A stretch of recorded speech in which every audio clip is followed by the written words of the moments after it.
What's happening, Premier patrons? It's Justin Barlow and Rockin' Randy, and as the world proceeds to burn around us, as it seems, we are here back at you with another episode of the Premier Planet podcast. Before we kick things off, let's address the elephant in the room. Hey, Gary. This outbreak of COVID-19, otherwise known as coronavirus, we want you all to know we're keeping tabs on it, we're keeping track of the spread, and we're making our decisions based on that on a day-to-day basis. But at this time, we have no plans whatsoever to cancel any of our upcoming studio tapings.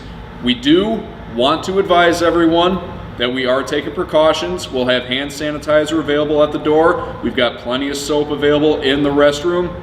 If you come to one of our tapings, please make sure you're keeping your hands clean. We want to ask that you sanitize as soon as you walk in the door. All right, enough. It's like this for me.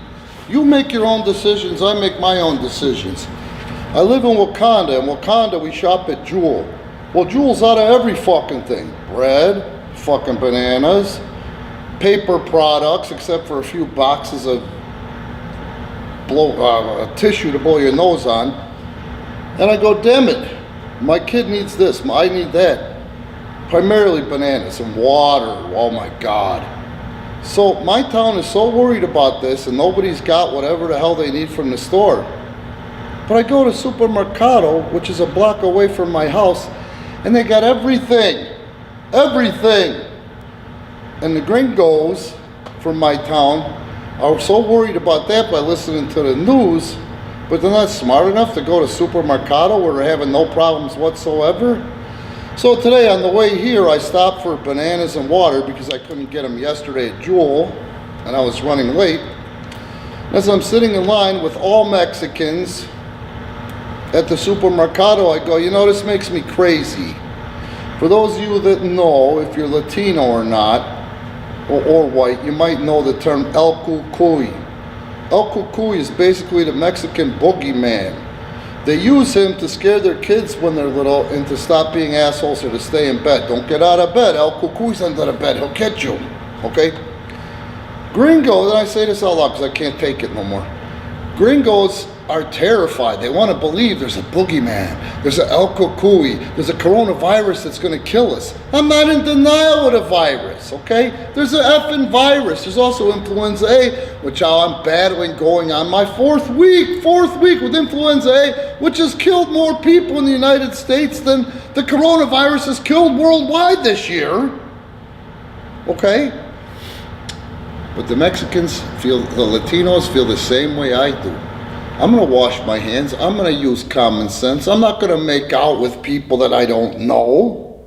But it's up to God or the power I believe in is if I'm going to get the virus or not.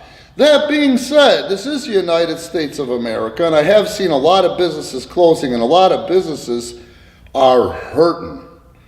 So a lot of businesses are going to close because of fear.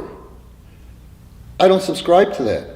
I'm sorry, I'm not in denial. I'm not an idiot. At the end of the day, it's our God-given right and everybody's God-given right to make their own decisions, to make their own choices.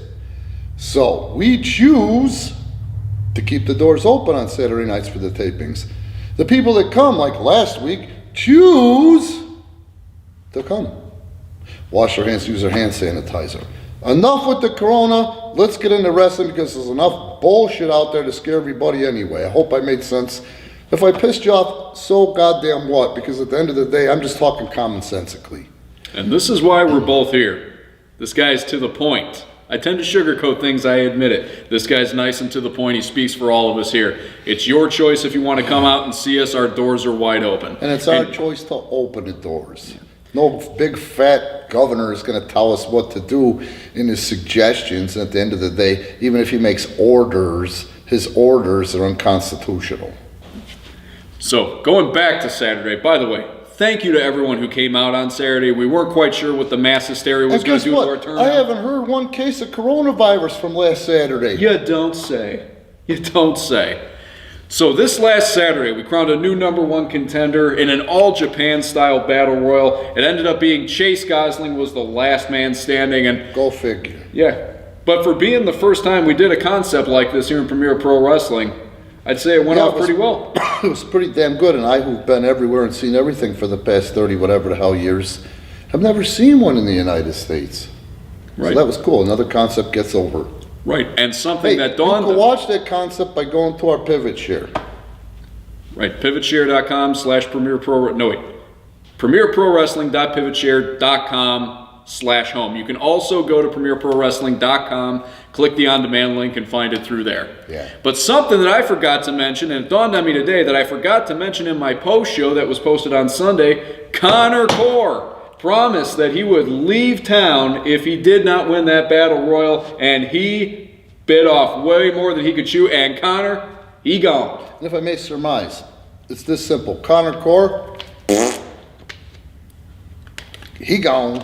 So Connor's not here to spread his Connorrhea or Connorona or whatever he's caught this week. But Connor Core, his PPW career is over. He said it himself. But May Chase God have Gosling, mercy on his soul. and Chase Gosling, the new #1 contender, he's going to get his And title Matt shot. Vine, what the hell happened? Matt Vine retained the Challenge Pro Championship against, who was it? It was Anakin and Sensei. And Sensei. 2 champions in their own right. Anakin, the reigning heavyweight champion, and Sem, 1/2 of the tag team champions with Chase Gosling.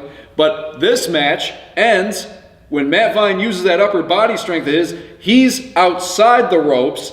Anakin and Sem are inside on either side. And Anakin and Sem went to hardway him in. He lets go and hardways Anakin and Sensei out. 2 guys couldn't get Matt Vine out, but Matt Vine on his own got 2 guys out, sent him over the top rope, crashing to the floor. Matt Vine is still your Challenge Pro champion. And Matt Vine, who's got about 30 pounds on Sensei and about 45 pounds on Anakin, uses his power to squeak by and retain the Challenge Pro Cup. Exactly.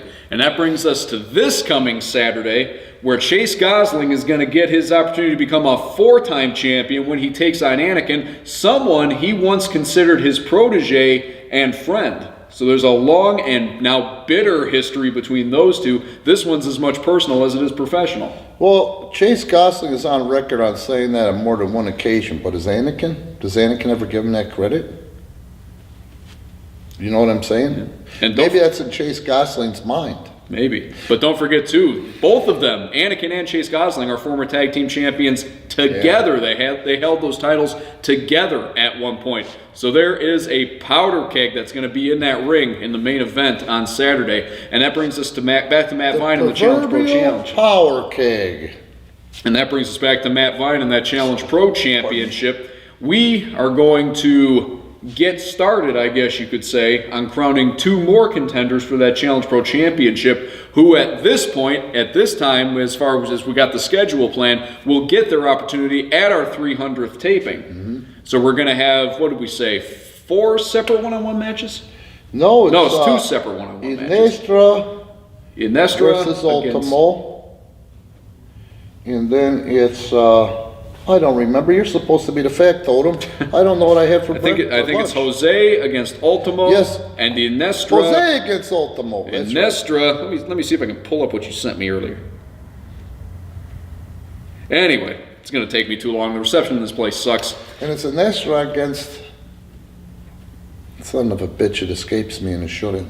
Yeah, we're both blanking on it, but it's on our event page. It's on Premier Pro Wrestling's Facebook page. You can scoop up all the details there. But and 2 of those. In addition to that, there's also a 4 corners tag match. Exactly. And this 4 corners tag match is going to be elimination rules, so the last team standing will go on to face Chase and Sem for the tag team championship. No. They'll go You're on right. to face I missed the a step. former champions who automatically get seeded in the finals. That's right. Anakin and Jose, as the former tag team champions, they get a bye. They don't have to compete in this 4 corners match. The winners of the 4 corners match are going to go on to PPW298 to face Jose and Anakin, and the winners of that match are going to earn an opportunity at Chase and Sem for the belts. Going to be interesting. It is. And let's look at the pairings. We got 0-1 and 0-2. We got Matt Vine and Tim Castle, who have had some barn burners in the past, I think is how the saying goes, against each other, including a 30-man Ironman match in which Castle nearly upset Vine. Yeah, it was a hell of a match.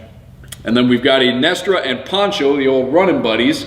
And then we've got Not Bad Chad and Eddie the Bruiser. Eddie the Bruiser Cruz. So besides 0-1 and 0-2 and Inestra and Pancho, you got two teams who have never teamed together. So we'll see how they can coexist and who's going to go on to earn that shot at Anakin and Jose to earn the shot at Chase and Sem for the tag belts. And so we covered the World Championship. We covered the Four Corners match. We covered the contendership. That's what you have to look forward to this coming Saturday night. Now, what's going on with the last Friday shows that we did for Patreon with the King of the Iron Man? When can they expect that, or is it up already? It's already up. King of the Iron Man has been up on Patreon for, I believe, 1 or 2 weeks. Yep. If you already don't, subscribe to our Patreon. Patron our Patreon, because you're going to get stuff like this. What was it again?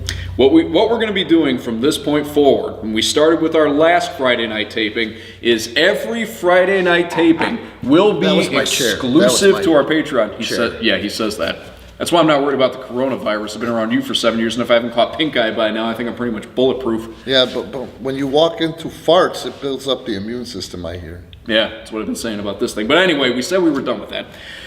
So anyway, all of our Friday night tapings, we're going to be having one per month. They are going to be exclusive to Patreon. The only way to see these Friday night tapings, if you can't make it to the Premier Studio, is by joining our $5 tier, our $5 champion tier on Patreon. Now, I guess this is a good time as any to go over the tiers again. We've got 3 tiers, 2 all new ones for you to pick on our Patreon. $1, we call our Ringside tier. That gets you episodes of the podcast a week before they hit YouTube and completely ad-free. Once they go on YouTube, you're going to have to sit through those commercials unless you got one of those YouTube subscriptions. Which isn't the worst thing in the world. No. It's a lot more convenient to go the other way if you got the means. And for $1 a month, I mean, between 4 or 5 of these a month. And you help support us. I mean, come on, it's like 20 cents to a quarter an episode. Yeah, you help keep making this possible, the whole thing. Exactly. And again, that's what Patreon's for. It's our way for not only you to support us, but for us to reward you for that support and say thank you. Yeah. So our $3 tier, our mid-level tier. It's appreciated. Our $3 tier, our mid-level tier, I think we're calling that, what are we calling that? I can't remember off the top of my head what the title of that was. It's on the Patreon. They make you call it these names. You can't list it any other way, so don't indemnify us if it sounds wonky. Can't say gay anymore, so I'm going to use wonky. Yeah. That's an exclusive podcast, too. Yeah. So $3, that's going to get you the podcast a week early, completely ad-free, and it's going to get you 2 exclusive matches from those monthly Friday night tapings. And the podcast early. And $5 a month, that top tier, that's going to get you all that. That's for the swinging dicks. Yeah, instead of just 2 matches from the Friday night tapings, you're going to get the whole taping. You're going to see everything that went down. And all for $5 a month. The swinging dick tier? I don't know if they'll let me. Right. They might flag it. Right. If it's anything like Facebook, I have a feeling they'll flag it. All right, I'm sorry. So anyway, those are your options on Patreon. And again, the more you contribute, the more rewards you reap. So if you haven't already, go and check us out. And the more resources we have to keep bringing you this podcast and all these matches on a weekly basis. Exactly. The only place, I believe, not just in Chicago, I believe in the Midwest to be doing weekly. Yeah. I don't remember. No, Vern never did it. Bruiser never did it. The only reason we do it is because I know that you can condition people to attend that stuff if you can keep them hooked and not feed them bullshit, i.e. me coming from the Mid-South, where they ran the Mid-South Coliseum. They ran Evansville, Indiana on Wednesday nights and Tuesday nights in Louisville Gardens. Jerry Jarrett, Nick Goulas, the Welches, all ran those towns for 30 years. And Drew, And on what days of the week? Monday, Tuesday, Wednesday, I think the last time we discussed it. I can't even fathom. So not even a weekend. Nope. Not even a weekend. Nope. And it worked. And I learned when you do that and you don't feed you guys bullshit, people will respond and have interest. And obviously we're meeting that goal. We're not breaking any records yet, but we're meeting that goal, i.e. 35K subscribers on YouTube and almost 13 million views. Global. It bears that word, throw in there, global. We have a global YouTube audience. We have people from as far away as India, Japan, Indonesia, Malaysia. Yeah, I know. All I know is Hindi-speaking countries. I don't even know what that means. Of course, that means India, but there's some other countries in there too that are watching, which is sweet. And going back now to these Friday night, once a month tapings, this next one we got coming your way, this is huge, folks, and I mean huge with a capital Huge. On the 4th of April, the night before WrestleMania. It's going to be, basically we're making it one huge... before a crowdless coronavirus WrestleMania. Oh my God, that's going to be something to watch. First time in the event's history, no live audience. But we're not here to talk about... I put Raw on for a few minutes on Monday night, and I felt bad for the guys. I just can't get with this crowdless taping, and obviously neither can they. Yeah. You know? It's going to be a lot of trial and error at this point. Then I switched to my new episode of 911 and the Prodigal Son. I mean, I couldn't get into it. I felt too much. I couldn't get past watching poor Ray out there with no crowd trying to captivate, and it takes too much off it. And again, like I says, the responsibility should be a choice. It should be a choice by the company and by the people that show up. And I really don't think they would have much of a problem if they kept those doors open, appealing to their regulars at Full Sail.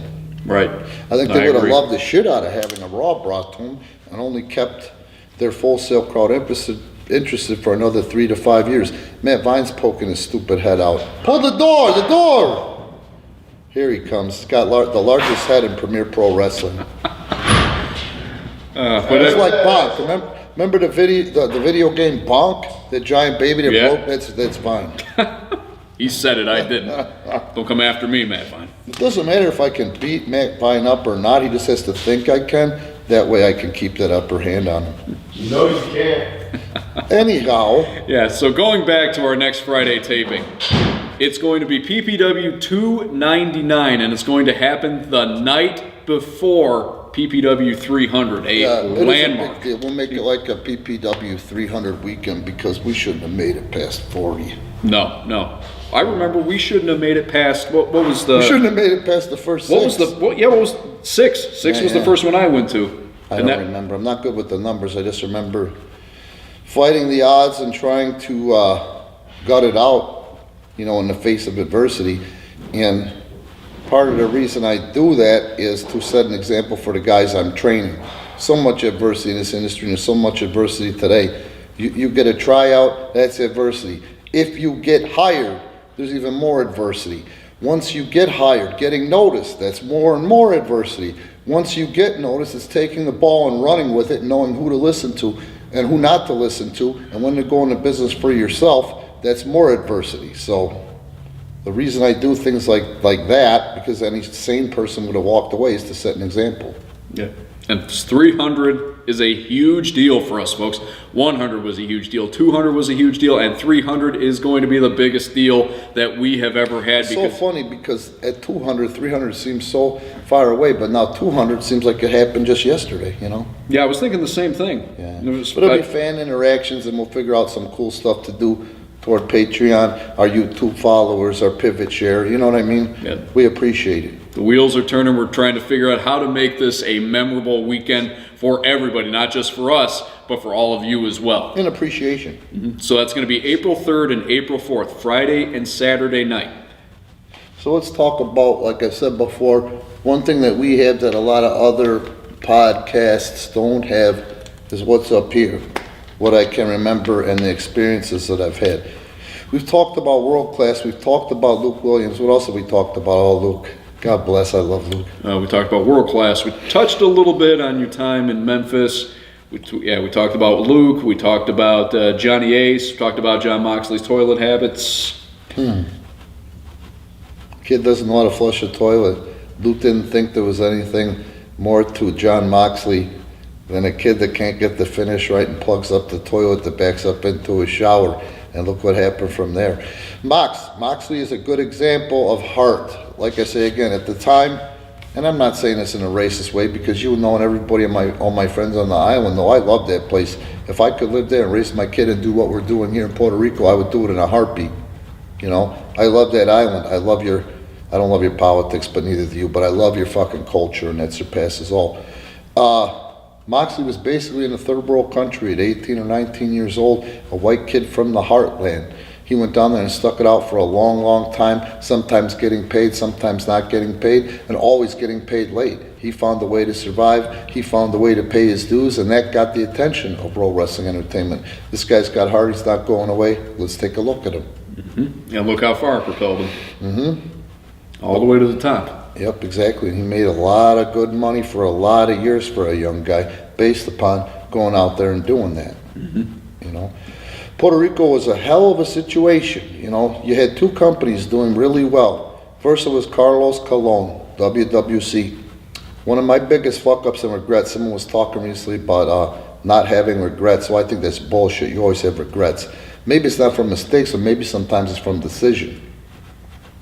So I'm 23 years old. I'm in Memphis, and we didn't know anything about Puerto Rico. Nothing except for what was told to us by guys that had been there, you know.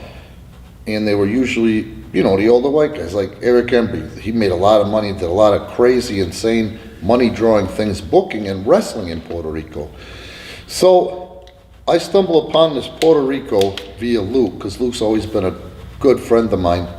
And I start to do my homework on the situation. And what you had was Carlos Colon doing the World Wrestling Council.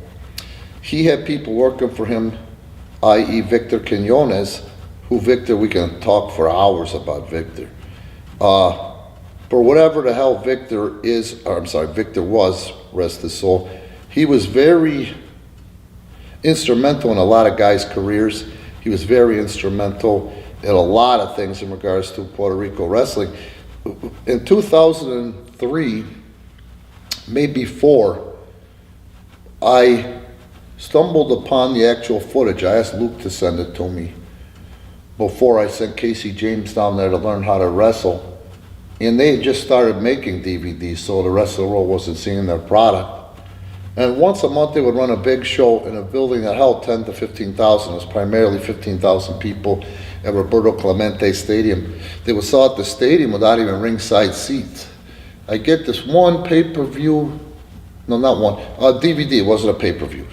And I bring it to Jerry Jarrett in Nashville. I go up to the old mansion that I visited in 1988, 89. It really hadn't changed much other than the fact that he sold off most of his land. So he's up here in this hill like God, looking down on the homes that he built, developed, and had part in selling. And I popped that into Jarrett's living room. The guy, unbelievable. He was so smart, Jerry.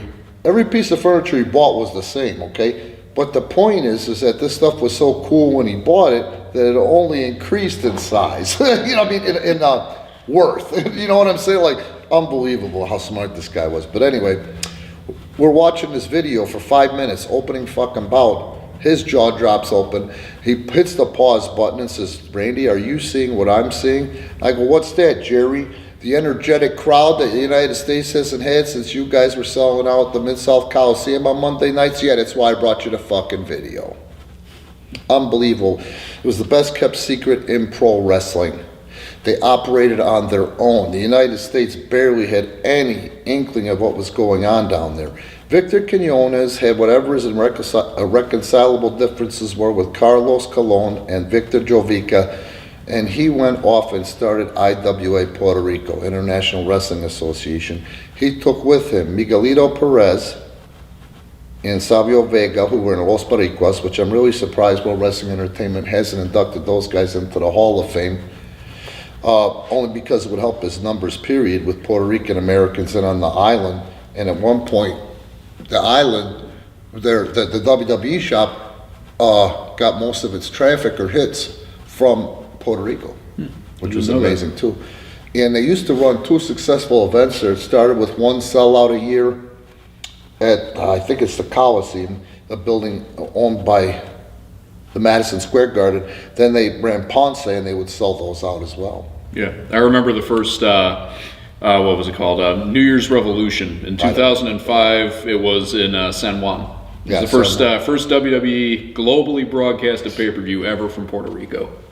Yep, and then they went and did it for a couple more years, and what happened, well, I didn't want to get into that right now, but at the end of the day, what ends up happening is this.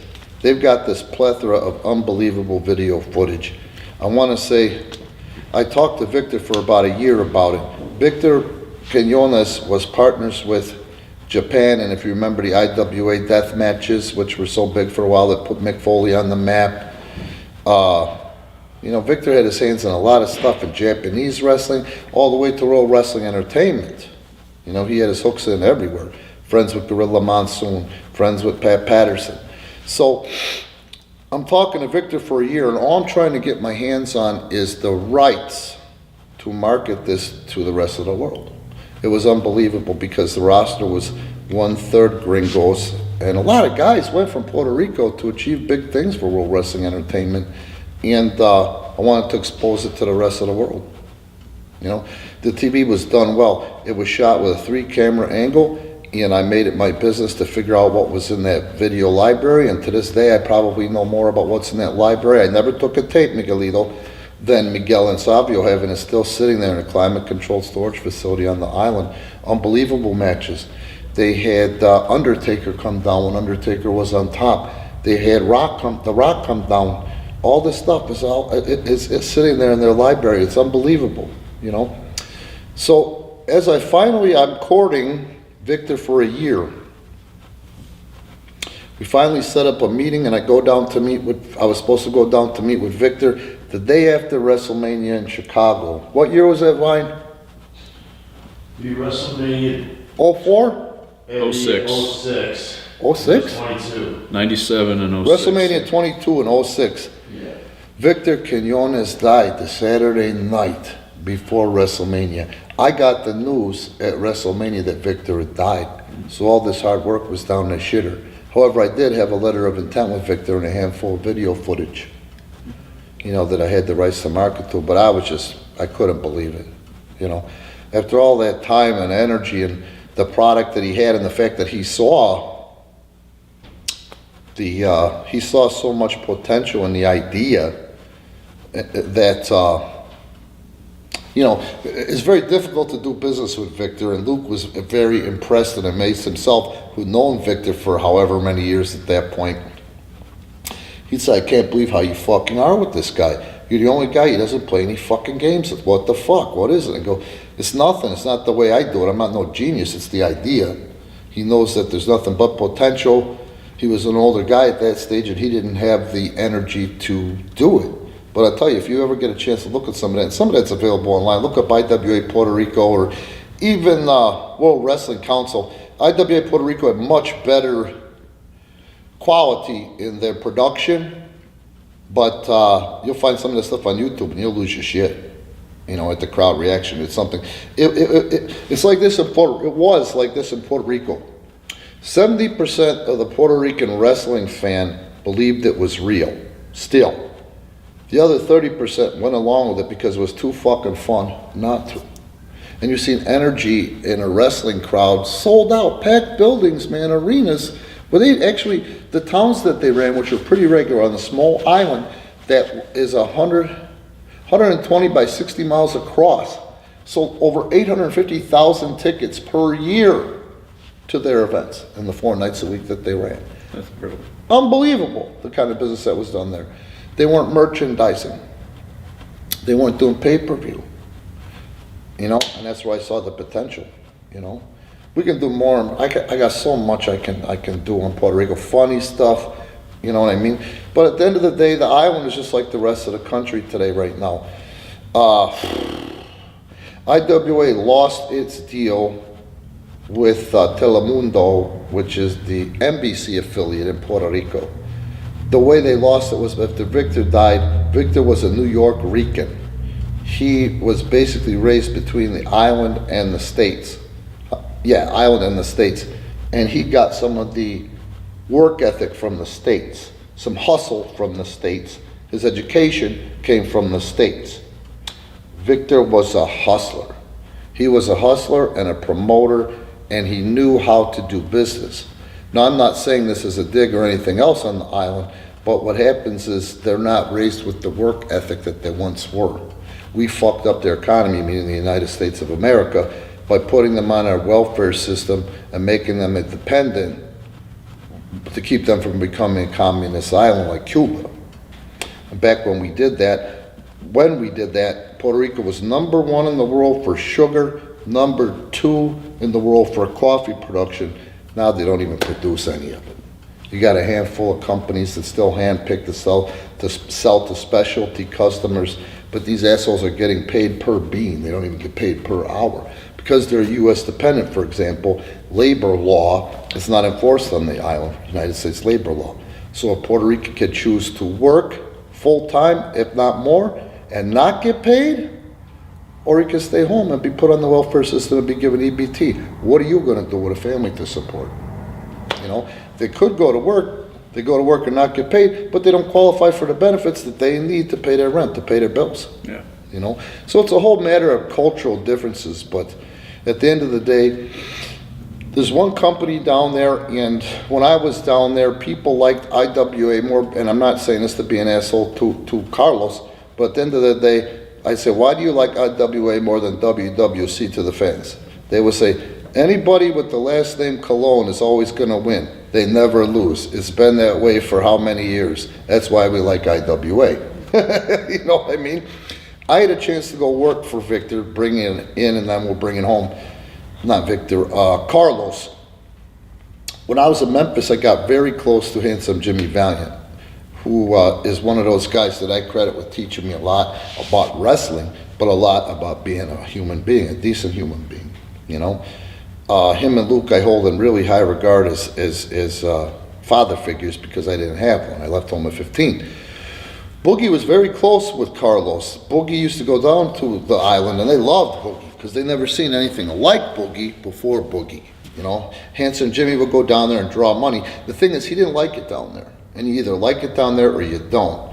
And people like me who love that island would love to live there. And then you got guys like Boogie who like being in the United States. Just a matter of you know, what you want to get into. You got to have eyes in the back of your head. Maybe it was age, you know, but.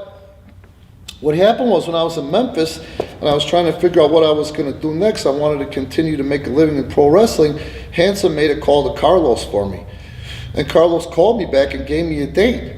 Then some of the guys talked me out of not going. And the guys that did it were Brian Lee and Tony Anthony. And they made it sound worse than it was. They told me, number one, oh, you can't go down there alone. You got to go down there with someone. You're small, you're pretty, you're going to end up getting killed. Did you know that you got to stay in motels or homes or cottages that have dirt floors? And also, you can't get rides down there because there's only so many rental companies. So you're going to be a heel and try to be a heel down there and you can't get rides to the towns. It was all bullshit. Everybody's always got a goddamn reason of why they don't want you to go down there. And it was probably because I would have fucking got over. You know what I mean? And the proof of that is look at Shane Sewell, or Glamour Boy Shane, who refereed for TNA for a while. What a fucking outstanding worker and what a run he had down in Puerto Rico being a gringo. I think he's considered a gringo. He's from Canada. He was down there for 15 years as one of the top guys. You know what I mean? Outstanding worker. But it was nothing like that. First of all, there's no dirt floors in fucking Puerto Rico. For whatever reason, and somebody could make a lot of money if I had the wherewithal. Puerto Ricans in the country get a really sweet deal on tile that would sell here for a whole hell of a lot more. So every place you go to, because of the heat and the humidity, is tiled. Your walls and your floor are typically tiled. They're tiled because they retain cold. They keep it cool in there when you're running the air conditioning. That was bullshit. The other thing is yes, there's a shitload of car rental companies down there. You know, it's a goddamn tourist paradise in San Juan and Isla Verde. You know what I mean? And number three, the company makes sure you get to the fucking town. So that's something I regret, is not showing up there out of some sort of goofy fear that was installed in my head. Why don't we go ahead and bring this home, because we're about to start training these assholes. Another 3 or 4 walked in, and it's going to get loud in here. And I think we gave you a lot of shit in this. Podcast, yes, oh, yeah. no? And we got one of these coming to you guys every single week. Yeah. And just remember, folks, we got a lot of good stuff coming your way. Yeah. PPW299 and PPW300 back-to-back nights, April 3rd and April 4th. Again, we got plenty of hand sanitizer. We got plenty of hand soap, taking the necessary precautions, but we're leaving it up to you, folks. If you want to come out and support us, we are more than happy to have you. And don't forget, check us out on Patreon. 3 tiers you can choose from: $1, $3, and $5. Each tier gets you a little bit more. Let me ask you, if they want to ask questions about these places like World Class or Memphis or Puerto Rico, or ask us any questions, how can they do that? Can they do that via Patreon, Facebook? How do they do Yeah, that? absolutely. If you're watching this on Patreon and you have a question, and even if it's something that's completely not related to anything we talked about here today, and you want to ask Rand and get inside Rand's head, just leave us a comment, or if you're watching this on YouTube, leave us a comment below. It's as simple So they as got to that. leave the comment. Yeah, just leave a comment. We'll make a note of it, and we'll try and answer those. Please do, because I'll go into detail for you if you want. You can try to debunk me if you want, and I'll find the proof, or vice versa. You know what I mean? I'll debunk you. You know what I mean? In a respectful manner, not like these Dramocrats do on Facebook. I'm just kidding about that. I had to throw that out there because I just came up with the word yesterday. No, honestly, folks, and I mean, full disclosure, we don't plan what we're going to talk about ahead of time here. We just let it flow. So if you have a question, I mean, help us steer the ship on these things. Yep. All right. I'm going to sign out. I got to get something done with this heater. Go ahead. Yeah, go ahead, Rand. We will see you folks out here this Saturday night for PPW 297. And don't forget, mark your calendars, April 3rd and April 4th, PPW 299 and 300.